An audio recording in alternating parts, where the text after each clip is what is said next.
Welcome to Daily Buzz News. Today we're watching senior IDAC investigator Mantsha Raphesu at the Madlenga Commission. He claims Dylan Perumal used Cedric Nkabinde to trigger disciplinary action against him. Let's break this down together. Before we go deeper, remember the core claim. Raphesu says he raised concerns about how the Mokwele investigation was handled. Shortly after, he faced disciplinary charges. Watch how he describes it. But the witness can explain who was covered. There's a trailing email. That is correct. Mr. Raphesu, can you explain that what happened when you were looking at the emails that were sent?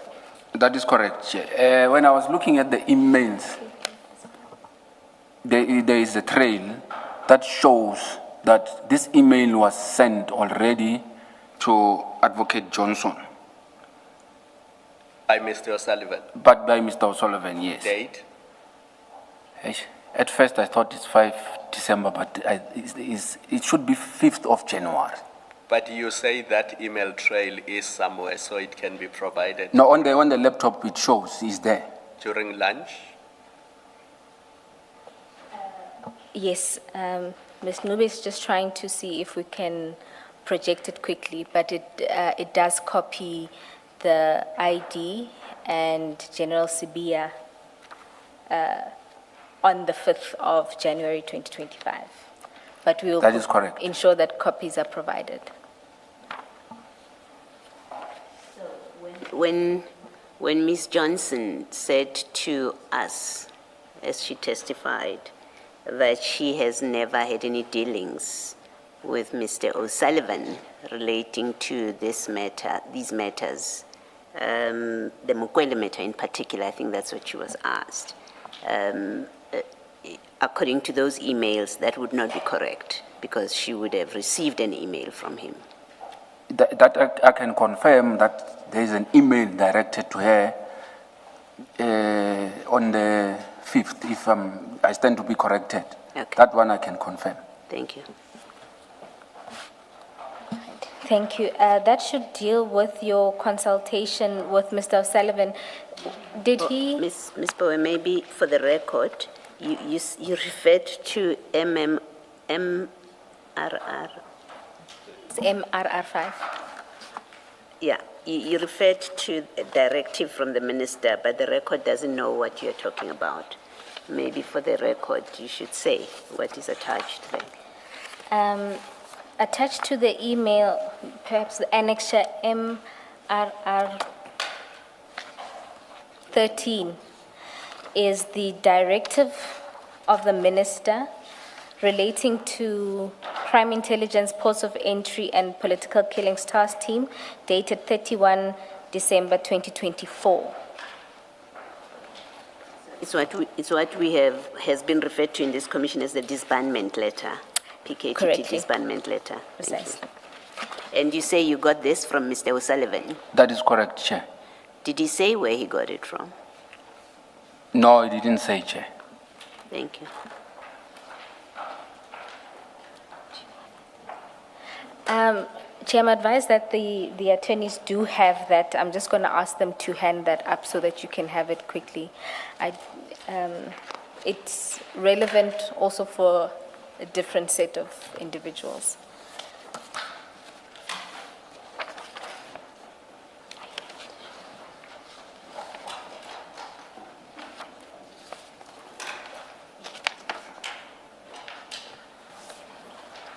Yes, we're going to flight.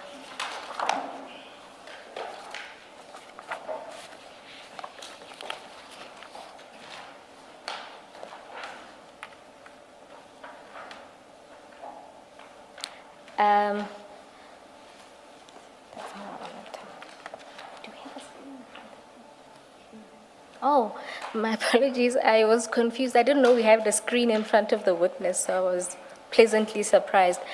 In the screen in front of you, we have projected the email concerned, and you'll see it's Monday on the 13th is where you have an attachment. That is correct. And that would have been the disbandment letter. And then if you scroll down, you will see the trailing email. and there it's dated the 5th of January 2025, and it's addressed to, for the record, for the public purposes, we've redacted the recipient, but that is Ms. Mokwele. And then copied in that is General Sibia, and Minister Mkhunu is also copied. My apologies. Don't look at the redacted version. If you look at the version on the hard copy, you'll see that there is also a, I can't pronounce that surname, but SMK at SAPS. So it's General Sibia, Advocate Johnson, this individual, and Minister Mkhunu, who are all copied.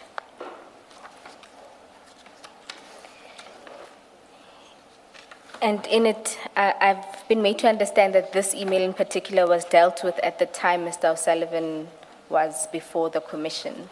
And this was his email to Ms. Mokwele indicating a couple of questions that he had, demanding a response from her by a particular date. And the response is to render, I'm looking at the next page, maybe we have that. So the response is where he says within 14 days, and he wants her to do all of those things, 1, 2, 3. Is that the response you wanted from her? And Mr. Raphesu, you confirmed that this was one of the things that Mr. O'Sullivan was bringing to your attention. I confirm, Chair. Thank you. Now, you say that after the meeting, you gave feedback to the team. Does this include the documents that were provided, including this email? Correct, Chair, Commissioners. Thank you. Now, the last topic that you deal with in your statement relates to the disciplinary proceedings against you. Oh, my apologies.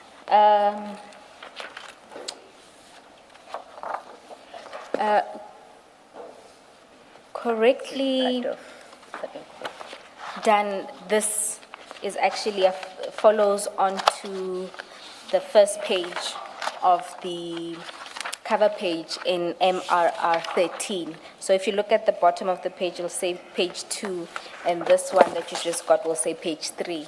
So we'll just have to insert it properly into everybody's files.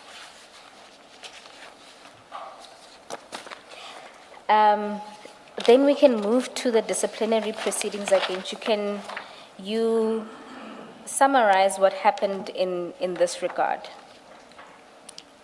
Commissioners, around that time, it was a time when I was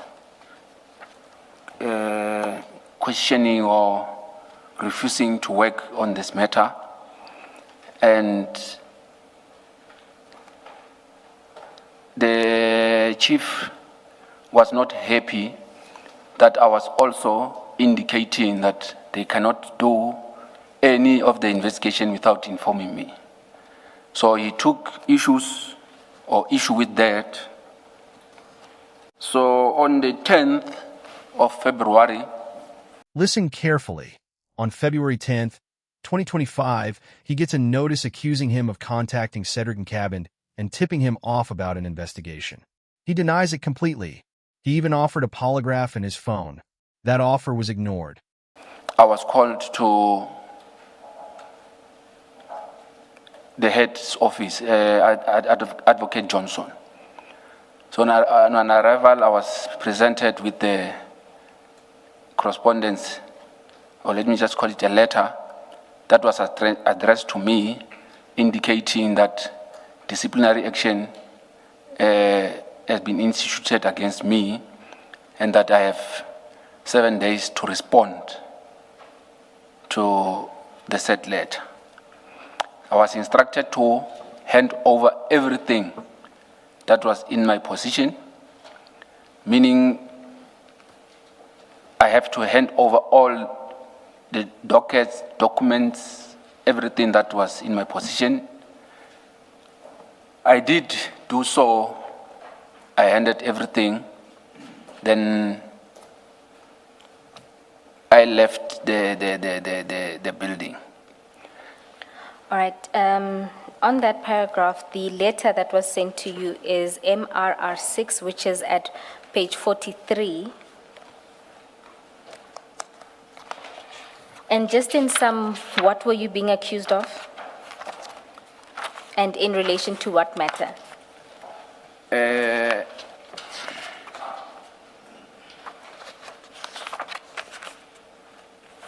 I was being accused of leaking information. So I was informed that I phoned, at that time I was not provided with the name of the person that I was alleged to have phoned, but it was indicated that I phoned a person of interest. The person of interest will be a suspect, and informed him about information that is investigated by IDAC. This is the key claim. Raphesu says it was actually Dylan Perumal who contacted Nkabinde and told him to phone Andrea Johnson with those allegations. If true, the chief investigator used an outside figure to create a case against his own colleague. That's heavy. And I informed this person that there was an ongoing investigation against him, and I gave him the name of the investigator who was investigating him. And this was in relation to which matter? I can't say in relation to a matter because it was just allegations put like that. But later on, I became aware that this person that is alleged that I phoned, it was Mr. Cedric Nkabinde. So in essence, the ID was telling you that she received a call from Mr. Nkabinde claiming that you had informed him of an investigation against him. That is correct. And then after this letter that you received, what then happened? You wrote back? I then responded to the allegations indicating, can I be, oh yes. I then responded to the allegation indicating and denying that I leaked information to Mr. Nkabinde, and I also put a version of what had actually transpired prior to this incident happening. Just to cut it short, on my response, I indicated that the person who actually phoned Nkabinde, it was Mr. Perumal, Chief Perumal. And he instructed or maybe spoke to Nkabinde to phone the ID and make those allegations. So in my reply, basically, I'm putting it to her that she should not be looking at me. She should be looking at the people she's working with, which is Mr. Perumal and Mr. Padiachi. Okay. So at the same time, I was also offering myself to say I'm willing to go through a polygraphy test to prove that I didn't make that call. And you were also volunteering your cell data? I also volunteered my cell phone data. I also volunteered and gave permission that they can check my phone if they want. And just so that we cover this basis, assuming that there was some investigation into Mr. Nkabinde, Advocate Johnson accused you of sharing information about an investigation with the suspect or a person of interest in that investigation. That is correct. Thank you. And now you then get another letter. This one is dated the 26th. And that is MRR8. Whilst you are finding it, what was Mr. Nkabinde being investigated for, do you know? I didn't even know what was the investigation about. All right. Maybe you've said this already, but let me just ask anyway. And this is Minister Mkunu's chief of staff. Is this Minister Mkunu's chief of staff, Chair? Chair, two witnesses will deal with this aspect, Ms. Ramsamy and Mr. Sisoko, in detail, the investigation part. Thank you. Just ask a slightly different question. You deposed to that one affidavit about the handling of the dockets, and you said it's because of what was said in Parliament, in the ad hoc committee. Did you follow all of Ms. Johnson's evidence? And I'm asking because I seem to recall, and I'm trying to find it here, on this Nkabinde matter. That is correct. Did you follow that part of it? I did, Chair. Commissioner. And it came up in the context of a rogue that General Mkwanazi had said there are rogues. Do you remember that? I remember, Commissioner. Can you just remind me what she said about the Nkabinde complaint, or complaint, in fact, I think, to IDAC? Chair and Commissioner, if I remember well, she said that Nkabinde had called her and made false allegations against one of investigators. So I can't remember if there was a follow-up or what actually happened after that, but I remember those words. My recollection, and correct me if I'm wrong, is she testified that when they followed up, there was no response from him, and that matter went nowhere. In fact, they found that the allegations were false. That is correct. Is that how you remember it? Okay. That is correct. Thank you. Thank you, Ms. Boy. Thank you. Then you get a further letter on the 26th, That is correct. and that letter is attached as MRR 8 at page 50. That is correct.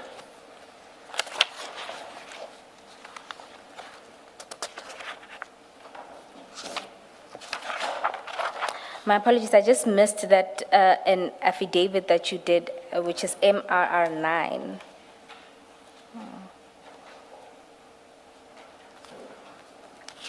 On mine, same 52.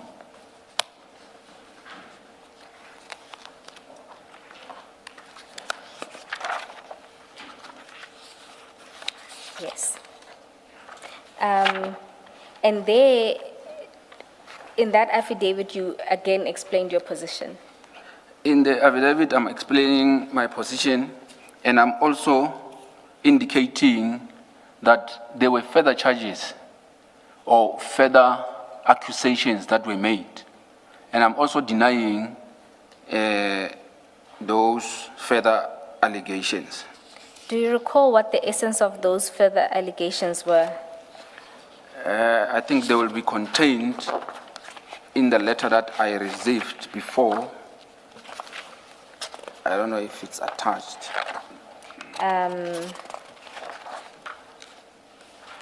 No. The meeting was in person. Okay. So it could be that...